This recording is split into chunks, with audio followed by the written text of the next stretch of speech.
ஒரு பெரிய ஆசிரியர்கள் போராட்டம். எம்ஜிஆர் அப்போ முதலமைச்சர். பெரிய போராட்டம். நாங்கள்லாம் அதில் கலந்துக்கிறோம்னா என்ன, நான் போய் கலந்துக்கிறது கிடையாது. எல்லோரும் கலந்துக்குவாங்க. நான் வரலேன்னு குறை சொல்லுவாங்க. என்ன நீங்கள் வந்து கலந்துக்க மாட்டேங்கிற, சம்பளம் கூட வாங்கினா மட்டும் வாங்காமல் இருப்பியா நீன்னு கேட்பான். அதுக்கு என்னப்பா வரும்போது வாங்கித்தானே ஆகணும்ட்டு போடுறான்னு சொல்கிறது. என் மனைவி எனக்கு ஞாயிற்றுக்கிழமை அப்போலாம் ஒரு 100 கிராம் காப்பித்தூள் 5 ரூபா. ஒரு 5 ரூபாயை என்கிட்ட கொடுத்து ஜெமினி காப்பின்னு அப்போ அது தெற்கு வீதியில் ஒரு கடை இருந்தது, அதில் போய் 100 கிராம் வாங்கிட்டு வாங்கன்னு கொடுத்தேன். அதை வாங்கிட்டு நான் வந்து அப்போ நான் அரசங்குள தெருவுன்னு ஒரு தெருவில் இருந்தேன். அப்படி வந்து வடக்கு வீதியில் திரும்புகிறேன். அங்கே ஒரு கூட்டம் நிற்கிது, 10-15 பேர் ஆசிரியர்களாக நிற்கிறாங்க. அவங்க என்னை பார்த்தோன்னே என்ன சொல்கிறாங்க, வரமாட்டார் நீ இதை வந்துட்டார் பாரு யாருன்னா. நானோ காப்பித்தூள் வாங்க போயிட்டுருக்குறேன். வரமாட்டாருன்னே இதை வந்துட்டார் அப்படின்னா நான் என்னமோ மாட்டிக்கிட்டோம்டான்னு மட்டும் தெரிஞ்சுக்கிட்டேன். என்னமோ இங்கே நடக்குது நமக்கு, எனக்கே தெரியாது அங்கே என்ன நடக்குதுன்னு தெரியாது. அப்புறம் அவங்க சொன்னாங்க ஊர்வலம் போகிறோம் அப்படின்னு. என்னடா இது, ஊர்வலம் போய்யா காப்பித்தூள் வாங்கணும், வேண்டி இல்லையே அப்படின்னு நினச்சிக்கிட்டு, சரி நீங்கள் தான் உங்கள் தலைமையில் இன்றைக்கி ஊர்வலன்ட்டான். ஏன்னா நம்ம போயிடக்கூடாதுங்கிற ஒரு எண்ணத்தில் நீங்கள் தான் கோஷத்தை முதல்ல சொல்லணும். போராடுவோம்னு ஆரம்பிக்க வேண்டியது நீங்கள் தான், வெற்றி பெறுவோம்னு நாங்கள் சொல்லுவோம்னா சரின்னுட்டு நான் போராடுவோம்னு போனேன். சப் இன்ஸ்பெக்டர் வந்தார், தெரிஞ்சவர். இன்றைக்கி எல்லாரையும் கைது பண்ணுறதாக இருக்கிறோம், 144 போட்டிருக்கிறோம். அதை மீறி இப்போ நீங்கள் ஊர்வலம் போய்கிட்டுருக்கீங்க, அரெஸ்ட் பண்ண போகிறோம். உங்களுக்கு இந்த வேலையெல்லாம் வேண்டாம் சார், மெதுவாக அப்படியே போயிடுங்கன்னார். நான் சொன்னேன் இங்கே வந்திருக்கப்படாது, ஆனால் வந்தாச்சு. வந்த பிறகு ஒரு போராட்டத்தில் முந்தி நின்றுட்டு திரும்பி ஓடுறதுங்கிறது அவ்வளவு நல்லது இல்லை. நீங்கள் எது வேணாலும் செய்யுங்க சார், நான் வர்றேன்னு போயிட்டேன்.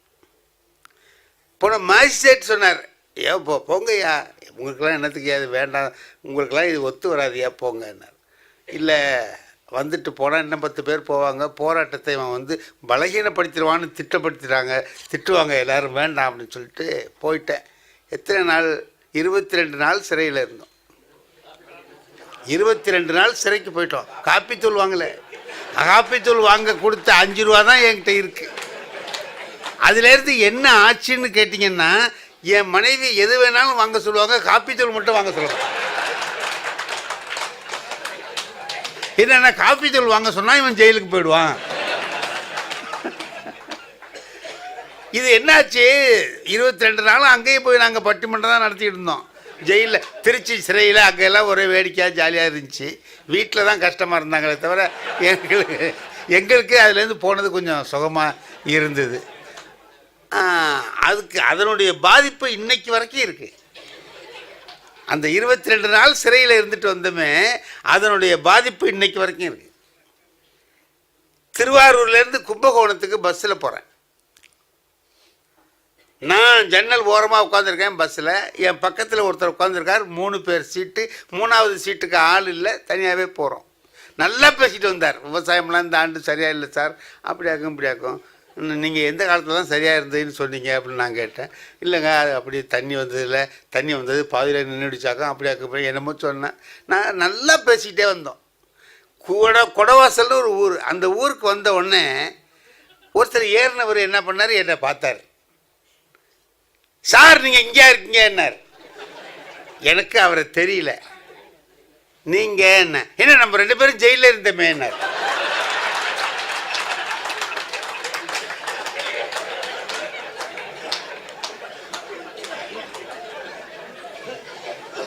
சரி, திருச்சியில் இருந்து ஒரு போலர்கிட்ட சரி வாங்க உட்காருங்கன்னு 3வது ஆள் உட்கார வச்சேன்.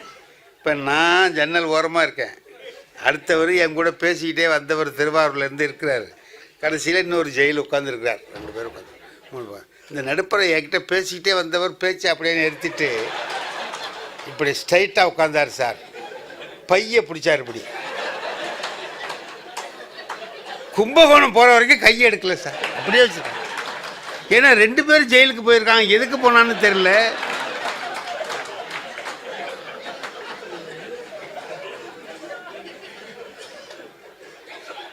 இந்த காப்பித்தூள் சொன்ன உடனே எனக்கு நினைப்பு வந்துடுச்சு. இன்னைக்கு வரைக்கும் நான் காப்பீதல் வாங்கலை. அதுக்கு பிறகு என்ன வாழ்க்கையில் சில விஷயங்கள் மறக்கவே முடியல. அவர் சொன்ன உடனே எனக்கு அவங்க வீட்டில் போய் பேசினதெல்லாம் நினைவு வந்துருச்சு. இங்கே பேச முடியாமல் வீட்டில் போய் பேசினது. இப்போ நம்ம எல்லாம் சிரிக்கிறோமே. இப்போ சிரிக்கிற போது நாம் ஒன்று நினச்சி பார்க்கணும், எதனால் சிரிப்பு வருது, என்ன செஞ்சால் சிரிப்பு வரும்? யோசனை பண்ணி பாருங்கள். முட்டாள்தனமாக பேசினா சிரிப்பு வரும். பேசக்கூடாத செய்தியை பேசினா சிரிப்பு வரும். இப்போ பாருங்கள், எனக்கு ஆப்ரேஷன் ஆச்சு, பைபாஸ் ஆப்ரேஷன்.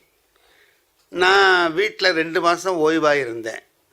எங்கள் வீட்டிலேருந்து 4வது வீட்டில் உள்ள ஒருத்தன் ஒரு நாள் கூட என்னை வந்து பார்க்கல. 4 வீடு தான். ஆப்ரேஷன் பண்ணி வந்திருக்கிறாரேன்னு ஒரு ஆறுதலுக்கு அந்த ஆள் யாரோ வந்தால் அவள் வரல.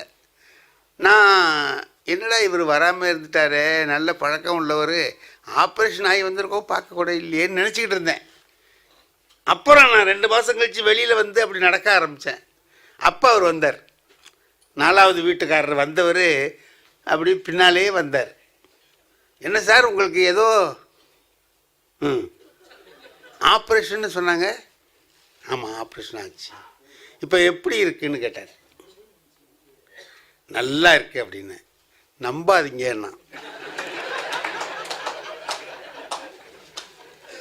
இல்லை சார் நல்லா தான் இருக்கு, நல்லா இருக்கு அப்படின்னா. அப்போ தான் இருக்கும், மறுபடியும் வரும்னா. இல்லை சார் டாக்டர்லாம் சொல்கிறாங்க இனிமேல் வராதுன்னு சொல்கிறாங்க அப்படின்னு. டாக்டர் என்ன சார் கண்டான்?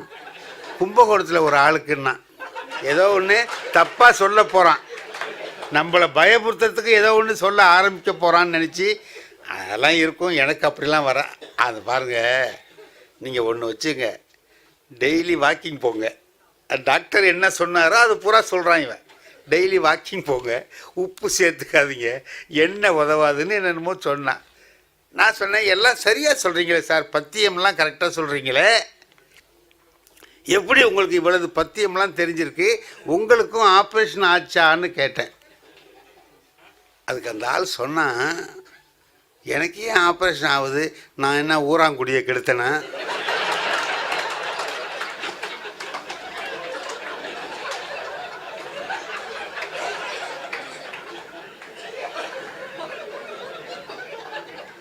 பங்காளி துரோகம் பண்ணேன்னா?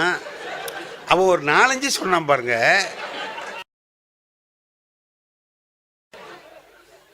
அதெல்லாம் செஞ்சுருந்தா தானே சார் ஆப்ரேஷன் ஆகும், எனக்கு ஏன் ஆகுதுன்னு. அப்போ எனக்கு ஆயிருக்குன்னா என்ன அர்த்தம்? இந்த அநியாயம் பூரா நான் பண்ணியிருக்கேன்னு அர்த்தம்.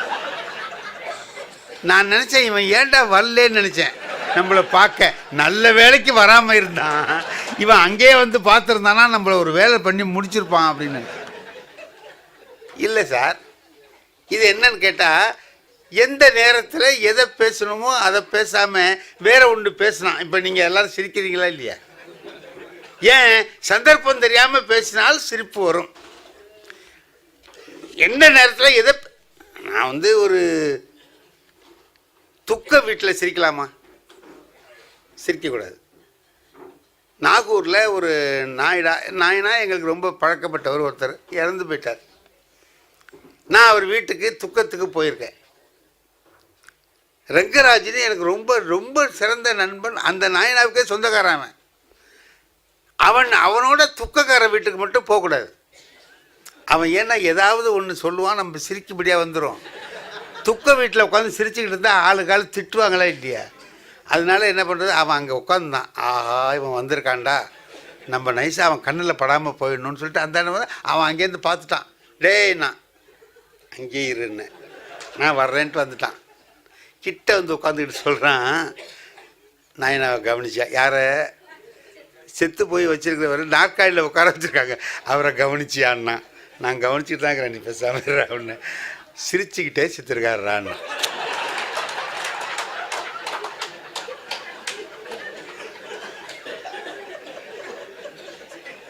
அவர் கொஞ்சம் சிரித்த முகமாக இருக்கார், ஏதோ பிராண அவஸ்தை இல்லாமல் ஏதோ செத்துருப்பார் போல இருக்கு, கொஞ்சம் சிரித்த முகமாக இருக்கார். அதை அவன் பார்த்துட்டான், சிரிச்சுக்கிட்டே செத்துருக்கார் பார்த்தியான்னா.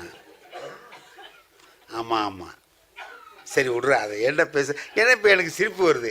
சிரித்தா பார்க்குறவங்க சொல்லுவாங்க துக்க வீட்டில் உட்காந்து சிரிச்சிட்டு இருக்கானுவோ உருப்பிடுவானுவோ அப்படின்னு திட்டுவாங்களா இல்லையா. அதுக்காக வேண்டி நான் இப்படி குனிஞ்சிக்கிட்டு ஆமாம் அம்மா நீ பேசாமல் இருறா அப்படின்னு. ஆனால் என் சுற்றி நிற்கிறவங்க பூரா ஆளுகிறான் பார்த்தியான்னு. ஆமாம் ஆளுகிறான்.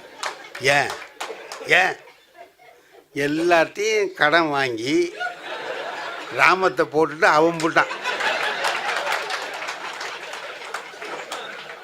கொடுத்தவன் அழுகுறான்.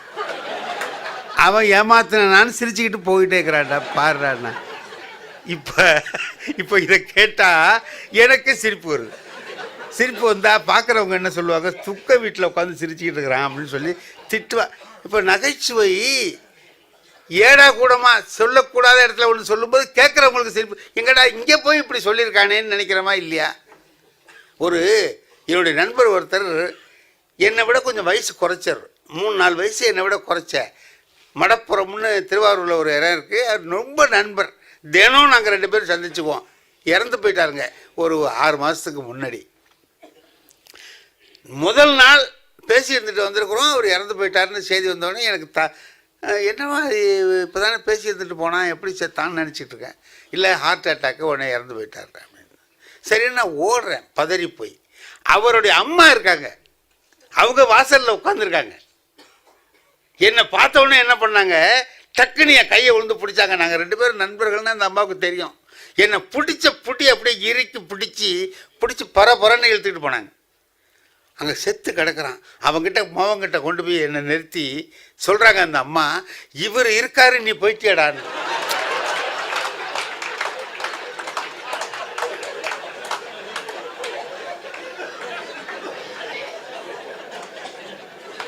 இங்கே இப்போ எனக்கு என்ன, இந்த அம்மாவுக்கு புள்ள செத்தது கூட வருத்தம் இல்லை, நான் இருக்கிறது தான். என்னடா இந்த அம்மா இப்படி சொல்லுதே, சொல்ல தெரியாமல் சொல்லுது. அதுக்கு நான் இருக்கிறது வருத்தம் இல்லை. அந்த அம்மா என்ன சொல்லணும், 2 பேரும் ஒன்றா இருந்தீங்க, சொல்லாமல் கொள்ளாமல் இவரை விட்டுட்டு போயிட்டியேன்னு வருத்தப்படுது. அது சொல்ல தெரியாமல் இவரு இருக்காரு நீ போயிட்டியேன்னு வேணா நானும் போயிடவான்னு கேட்கலாம் போல இருக்குது அந்த அம்மாட்ட. இதே மாதிரி இன்னும் சில இடங்களில் பார்த்தீங்கன்னா இன்னும் ஒரு வேடிக்கை இருக்கும். திருவாரூர்லேயே ஒரு பிள்ளையார் கோயிலில் நீங்கள் இன்றைக்கி பேசணும் சார்னு கேட்டாங்க. இன்றைக்கி சங்கடகர சதுர்த்தி, நீங்கள் கொஞ்சம் பேசணும்னு சொன்னேன். நான் சொன்னேன், என்ன இன்றைக்கி தான் நீ இன்றைக்கே சொல்கிறிய. இல்லை நாங்கள் வெளியில் போர்டு எழுதி வச்சுருவோம், நீங்கள் வந்துடுங்க, ஒரு மணி நேரம் பிள்ளையாரை பற்றி எல்லாம் பேசுகிறேங்க அப்படின்னு. சரி போனால் என்ன எழுதி வச்சுருக்கான், இன்று சங்கடகர சதுர்த்தி முடிந்தவுடன் இலக்கிய சொற்பொழிவு நடைபெறும், எல்லோரும் வருகன்னு போட்டிருக்கானே தவிர என் பேர் போடல. இன்னார் பேசுவார்னு போடணும்ல. நான் கேட்டேன், என்னப்பா இலக்கிய சொற்பொழிவுன்னு பொதுவாக போட்டிருக்கேன், என் பேர் போடலையடான்னு கேட்குறேன். அதுக்கு அவன் சொல்கிறான், இல்லை 4 பேர் வரணும்ல, அதுக்கு தான் பேர் போடலன்னு.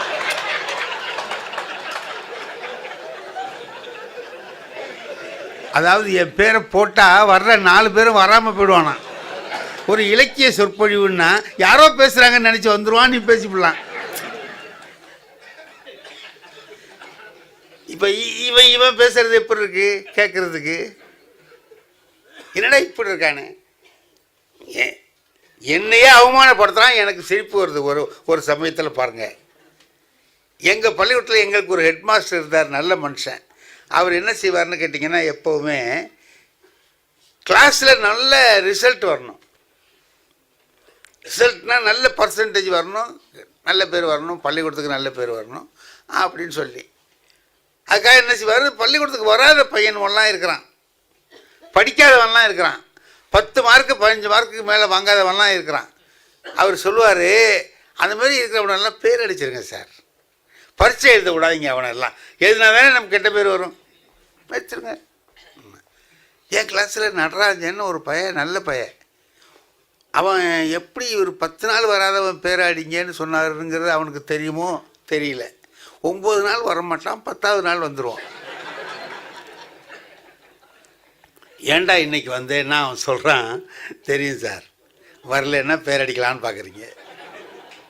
அவன் என்ன ஒரு திட்டம் சொல்கிறான், என் பேர் ஸ்கூலில் இருக்கணும் ஆனால் வரக்கூடாது, பேர் இருக்கணும்னா 10 நாளைக்கு ஒரு தடவை வரணும், அதுக்காக வர்றான் அவன்.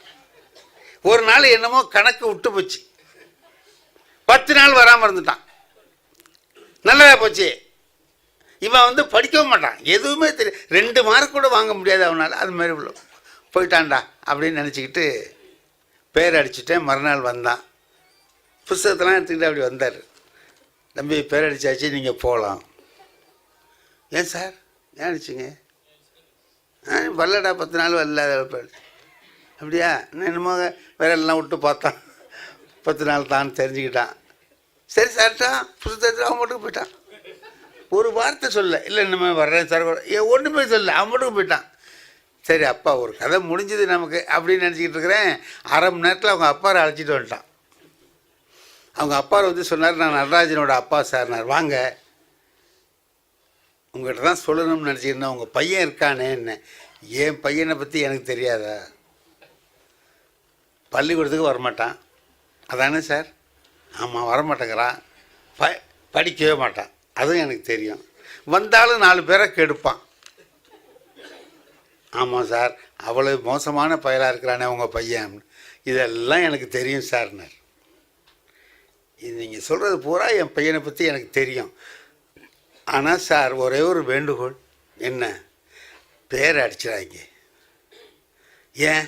இந்த வருஷம் கொஞ்சம் போட்டு அடித்து ஒப்பேற்றி விட்டிங்கன்னா அவனை ஒரு வாத்தியார் வேலைக்காவது அனுப்பலான்னு பார்க்குறேன்.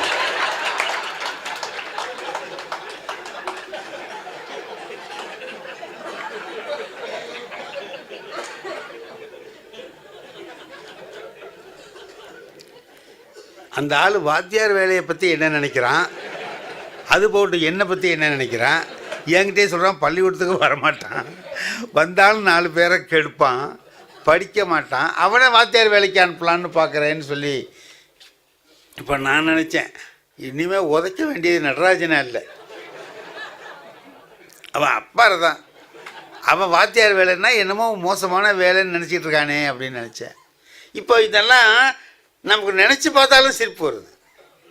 எப்போது நினச்சோம்னாலும் நமக்கு ஒரு சிரிப்பு வர்ற மாதிரி அற்புதமான நிகழ்ச்சிகளாக வாழ்க்கையில் அமைஞ்சு போகுது. இதெல்லாம் நடந்தது. பொதுவாக என்னுடைய வாழ்க்கையில் இவைகள்லாம் நடந்த நிகழ்ச்சிகள் தான். ஆனால் எடுத்ததை திரும்ப நினச்சி பார்க்குற போது ரொம்ப பேப்பர் திருத்த போகிறோமே சார், எல்லாரும் நல்லா திருத்துறோம், ஒருத்தன் தப்பாக செய்கிறான், கடமையில் தவறுகிற போது கூட இந்த நகைச்சுவை உண்டாகுது இல்லையா? நாங்கள் எல்லாரும் எப்படி திருத்துறோம் அப்படின்னு கேட்டிங்கன்னா, ஒரு எழுத்து பிழை இருந்தால் 1/4 மார்க்கு 1/2 மார்க்கெலாம் குறைச்சி கரெக்டாக எஸ்எஸ்எல்சி பேப்பர் 12th பேப்பர்லாம் திருத்துறோம். எங்களுக்கு முந்தி ஒரு பெஞ்சில் ஒரு ஆள் உட்காந்துருக்கான், அவர் திருத்துறார். அவர் என்ன செய்கிறாரு அப்படின்னு கேட்டிங்கன்னா,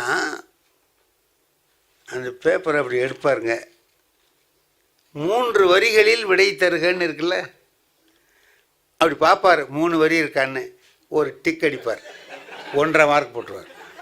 3 மார்க் உள்ளது அவர் 1.5 மார்க் போடுவார், பாதி மார்க் கொடுத்துட்டார், 1.5 மார்க்.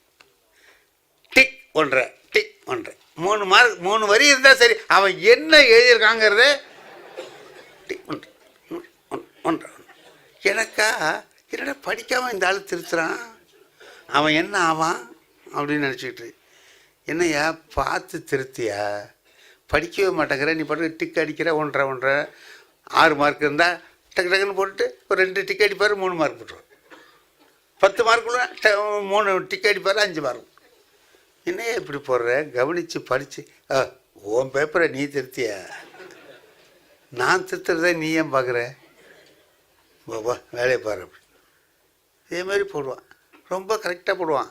எங்களுக்கெல்லாம் இந்த பேஜ் வாரு கொஸ்டின் வாருப்பெல்லாம் போடும்போது வித்தியாசம் வரும், டேலி பண்ணுறதுக்கு கஷ்டப்படும். அவனுக்கு அது ஒன்றுமே இருக்க, கரெக்டாக போடுவான், க்ளீனாக அடித்து கொண்டு போய் எல்லோரும் 2 மணி நேரம் ஆச்சு, 15 பேப்பர் திருத்த 2 மணி நேரம் ஆச்சுன்னா அவன் ஒரு 3/4 மணி நேரத்தில் கொண்டு கொடுத்துருவான். டிக் அடிக்கிறது தானே, போட்டு நம்ம என்ன இருக்காங்கிறத பற்றி பார்ப்போம். ஆனால் அவன்கிட்ட போகிறவன் எவனும் ஃபெயில் ஆக மாட்டான், இல்லை பாதி மார்க் வாங்கிடுவான். எல்லாத்துக்கும் பாதி மார்க் கொடுக்குறாருல்ல, எல்லா கொஸ்டினும் அட்டன் பண்ணியிருந்தான்னா கூட ஒரு 50 மார்க் வந்துடும். ஆனால் 90 வாங்குறவனும் 50 தான் வாங்குவான். ஏன்னா அவர் பாதிக்கு மேலே தான் போட மாட்டாரே. 98 மார்க்குக்கு எழுதியிருப்பான் அவன் 50 தான் கொடுப்பான். இவங்கிட்ட போனால் 50 தான், அதுக்கு மேலே வர அவன் விதி இவன்கிட்ட வந்துச்சுன்னு நினச்சிக்க வேண்டியதுதான். அந்த மாதிரி திருத்திக்கிட்டு இருக்கிறார் சார். ஒரு நாள் ஒரு தப்பு வந்துடுச்சு இந்த பேப்பர் திருத்துகிற மையத்தில். நாங்கள் எல்லாம் சென்ட்ரல் வேல்யூவேஷன் ஒரு மதுரையிலேருந்து எல்லோரும் திருத்துகிறோம். ஓசூர் பேப்பர் வந்துடுச்சு திருத்துறதுக்கு. எங்களுக்கு திருத்துறதுக்கு ஓசூர்லேருந்து பேப்பர். ஓசூரில் உள்ள பேப்பரில் என்ன ஒரு வித்தியாசம்னு கேட்டிங்கன்னா, ஒரு கிளாஸில் 4 தாய்மொழி உள்ளவன் இருப்பான். தமிழ் இருப்பான், கன்னடம் இருப்பான், மலையாளம் இருப்பான், எல்லாம் இருப்பான். கலந்து இருக்கிறானா அந்த பேட்டர்ன் மட்டும் ஒரே மாதிரி இருக்கும். 3 வரினா 3 வரி இருக்கும். மலையாள பேப்பர் இருக்கும், தெலுங்கு பேப்பர் இருக்கும், கன்னட பேப்பர் எல்லாமே இருக்கும். இதில் மாறி போயிடுச்சு. தமிழ் கவருக்குள்ளே தெலுங்கு பேப்பர் வச்சுட்டான், தெலுங்கு பேப்பரில் தமிழ் பேப்பரை வச்சுட்டான். இதை பாருங்கள், எங்கள் ஹாலில் வருது அந்த பேப்பர், கட்டு வருது, கரெக்டாக அந்த ஆரணிக்காரன்ட்ட போயிடுச்சு. Telugu paper, Tamil cover, Tamil cover உள்ளே இருக்கிறது தெலுங்கு பேப்பர். இவர் அப்படி கட் பண்ணிவிட்டு பேப்பரை எண்ணுவார். கரெக்டாக 15 பேப்பர் இருக்கான்னு எண்ணி பார்ப்பார். எல்லாம் எண்ணி பார்த்துட்டார். பார்த்துட்டு கிடுக்கிடுன்னு திருத்த ஆரம்பித்தான் பாருங்க. தெலுங்கு பேப்பரை திருத்தி மார்க் போடுறான் சார் இவன். டக் ஒன்றேன், டக் ஒன்றேன். நான் பார்த்தேன், தமிழ் எழுத்து மாதிரி இல்லையே, இதை திருத்துறானேன்னு விட்டு, எழுத்து என்னையா தமிழ் எழுத்து மாதிரி இல்லை, திருத்துறியன்னா இப்படிலாம் எழுதுறானுவோம், நம்ம என்ன பண்ணுறோன்னு ஒரு 4 ஒன்றரை போட்டோம்.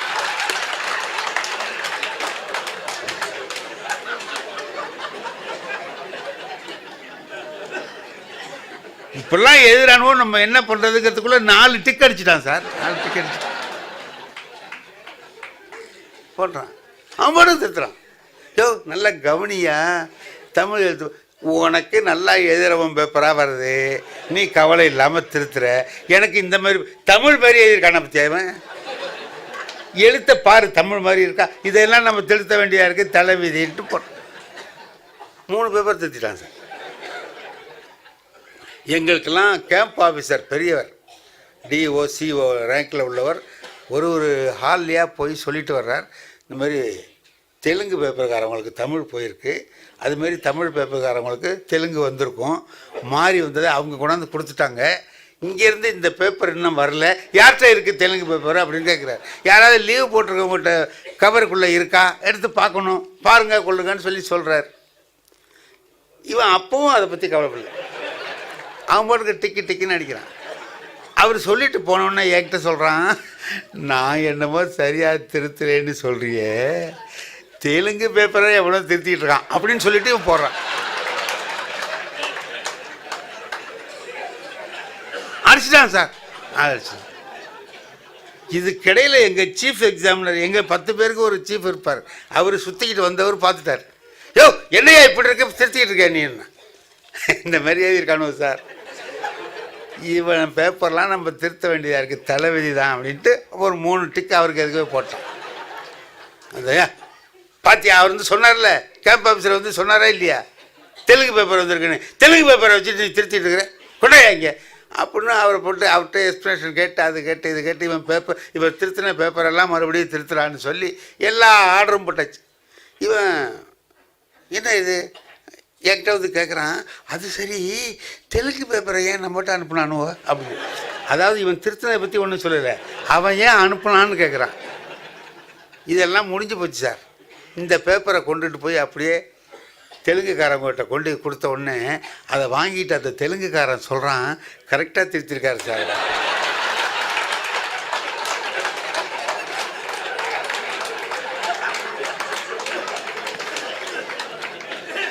அப்போ அவன் எப்படி திருத்திருப்பான்?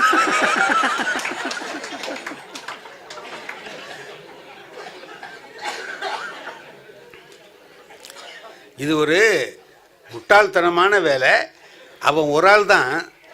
பொதுவாக ஆசிரியர்களுக்கு கெட்ட பேர் வரும் அதில் இல்லையா, வாத்தியா எல்லாரும் அப்படி தான் திருத்துவாங்க தான் நினைப்பாங்க. இதை கேட்டுக்கிற போது எல்லாரும் அப்படி திருத்தல, அவன் ஒருத்தன் தான் திருத்தினான். ஆனால் ஒருவர் தவறு செய்தால் கூட அது அந்த இனத்துக்கே கெட்ட பேராக வருங்கிறது ரொம்ப முக்கியமாக எல்லாரும் கவனிக்க வேண்டிய விஷயம். ஒரு ஆசிரியர் கூட அவருடைய வேலையில் ஈடுபடுகிற பொழுது தவறு எனக்கு ஒரு ஆசிரியர் இருந்தார் சார், நான் 2ஆம் வகுப்பு படிக்கும்போது இருந்தார். அவர் நல்ல மனுஷன்தான். மத்தியானம் சாப்பிட்டா அவருக்கு தூக்கம் வந்துடும். சாப்பிட்டுட்டு வந்தவொடனே என்ன பண்ண அவர் நாற்பதே வருவார் நாகூருக்கு வந்து அந்த சாப்பிடுவார். சாப்பிட்டோன்னே ஒரு எங்களை நான் தான் சட்டம் இல்லை, பாடம் நீ நடத்துகிறாம்பாரு, நான் நடத்துவேன். ஆ வா இல் அவள் அப்படின்னு சொல்லி சத்தம். இந்த சத்தம் கேட்டால் தான் அவருக்கு தூக்கமே வரும். நல்ல சவுண்டு குண்டு கொடுத்துக்கிட்டு அப்படின்னா டேபிள் மேலே அப்படி தலையை வச்சு ஒரு மணி நேரம் தான் படுத்திருப்பார். அப்புறம் ஏஞ்சி அவர் பாடம் நடத்துவார். நல்ல வாத்தியார் தான். இல்லை சார் ஒரு தூக்கம், அவ்வளோதான். மத்தியானத்தில் ஒரு தூக்கம். தூங்கும்போது என்கிட்ட சொல்லுவார், இந்த ஹெட் மாஸ்டர் வந்து சொல்லிப்பான், வந்தானா என்னை எழுப்பி விடு. சரி சார். ஹெட் மாஸ்டர் ஒரு நாள் தூங்கிட்டு இருக்காரு. ஹெட் மாஸ்டர் வர்றார். நான் சார் நல்ல தூக்கம், வேலையை வர்றேன் அப்படின்னு. ஹெட் மாஸ்டர் வர்றாரு. அவட நான் தான் உன்னை பாடம் நடத்த சொன்னேன்ல. ஹெட் மாஸ்டர் வர்றாரு சார். என்ன வந்துட்டாரா? அப்படி அவர் கிளாஸுக்குள்ளே என்ட்ரு ஆகிட்டார். கிளாஸுக்குள்ளே வந்துட்டார் சார்னு ஒரு வேகமாக தட்டினேன். இல்லை முழிச்சார் சார். முழிச்சு அப்படி தவளை பார்த்தாரு. ஹெட் மாஸ்டர் வந்துட்டார். என்ன செய்கிறது, தூங்குறத அவர் பார்த்துட்டார். நடவடிக்கை எடுப்பாரேன்னு பார்த்தார். கவலையே படல அந்த ஆள். இப்படித்தான் சிங்கம் தூங்கி கொண்டிருந்ததுன்னு.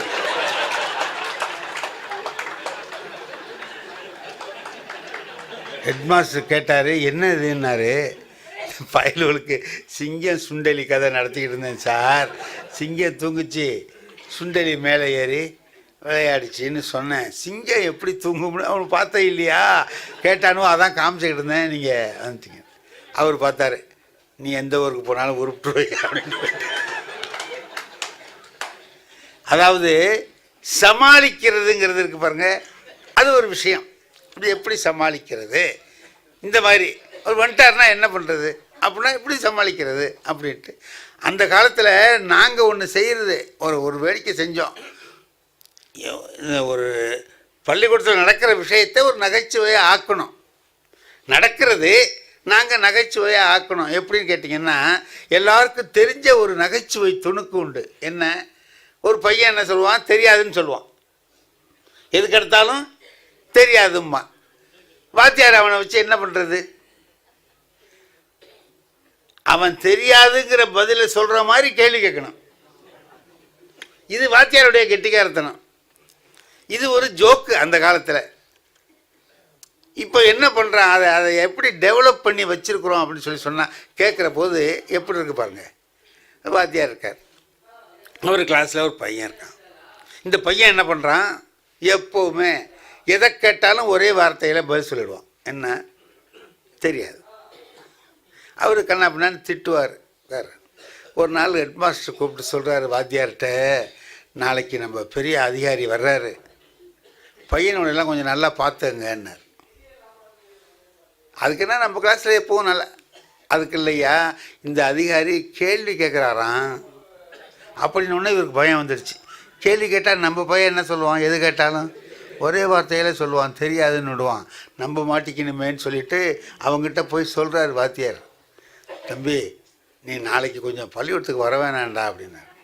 என்ன சார் எப்பவும் வாடா வாடான்னு உயிரை எடுப்பீங்க, இப்போ வர வேண்டாங்கிறீங்க? இல்லைடா, நாளைக்கு நம்ம பெரிய அதிகாரி வர்றார்.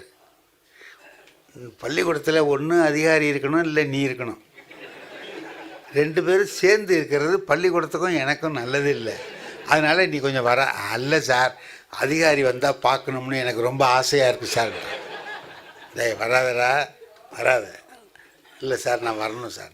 வந்துட்டான். மறுநாள் 8:30 உள்ளே வந்து நுழைஞ்சிட்டான். ஏன்னா அப்புறம் பூட்டி விட்டானோன்னு என்ன பண்ணுறதுன்ட்டு முன்னாடி வந்து கிளாஸில் ஃப்ரண்ட்டு பெஞ்சில் உட்காந்துக்கிட்டான். அவனுக்கு என்ன நோக்கம், நம்ம தெரியாதுன்னு சொல்கிற போதெல்லாம் இந்த வாத்தி திட்டுறான்.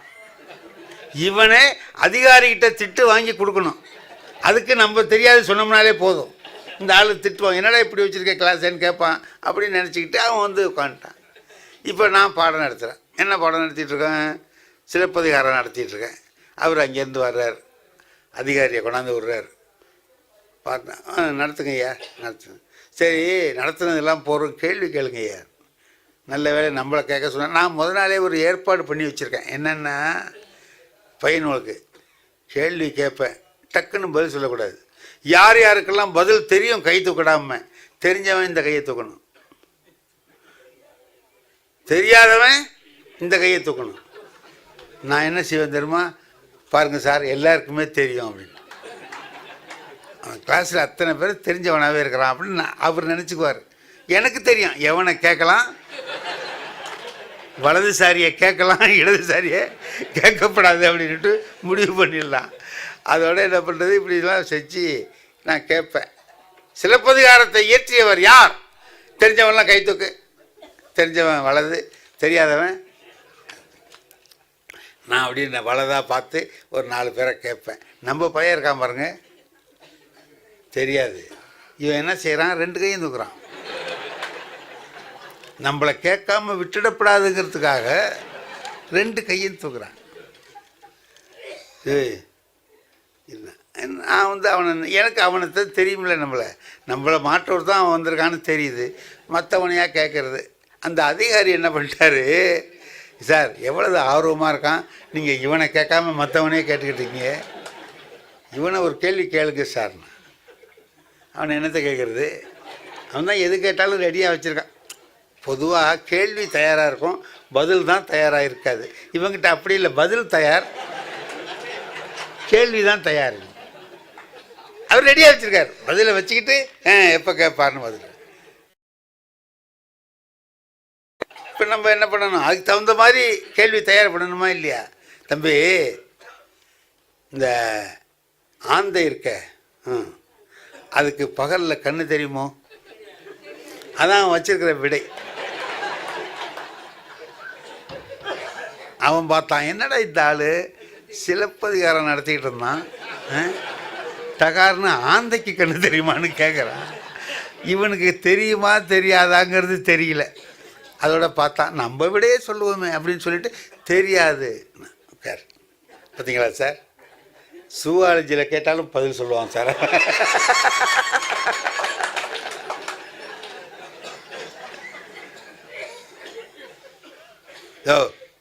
அவருக்கு சந்தேகம், என்னடா இந்த ஆள் ஏன் இது ஆந்தையை பற்றி கேட்குறான், நடத்தினது சிலப்பதிகாரம், அதில் கேள்வி கேட்கணும், இவன் ஆந்தையை கேட்குறானே. ஆமாம், இன்னொரு கேள்வி கேளுங்க. சரி தம்பி எந்திரி. அவன் பார்த்தான், முதல்ல என்னமோ சொல்லிட்டோம், இந்த ஆள் தப்பிச்சுக்கிட்டான்.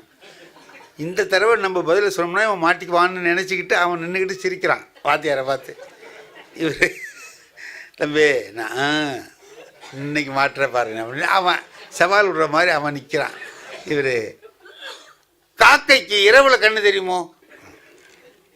என்னடா கண்ணு தெரியறதை பற்றியே கேட்டுட்ருக்கான் இந்த ஆள் அப்படின்ட்டு. என்ன இளவு சனியாக தெரியுமா தெரியாதா? தெரியல, தெரியாது சார் அப்படின்னா. உட்காரு.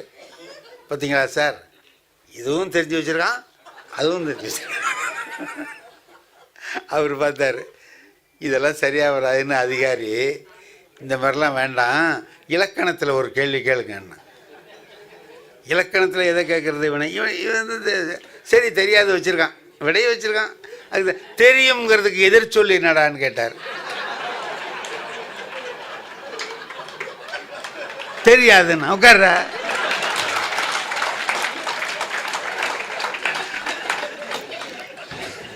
இதெல்லாம் பெருசு இல்லை. ஒரு பெரிய விஷயம் என்னன்னு கேட்டிங்கன்னா, இப்படி ஒரு அதிகாரி வர்ற பொழுது நாம் சில சமயங்களை சமாளிக்கிறோம், இதெல்லாம் செய்கிறோம். சில நேரங்களில் நமக்கு பெரிய இக்கட்டான விஷயங்களில் நாம் மாட்டிக்கிற மாதிரி வந்துடும். அப்படி தப்பிச்சுக்கிட்டு வர்றதுங்கிறதுக்கு பாருங்கள், அது பெரிய விஷயம்.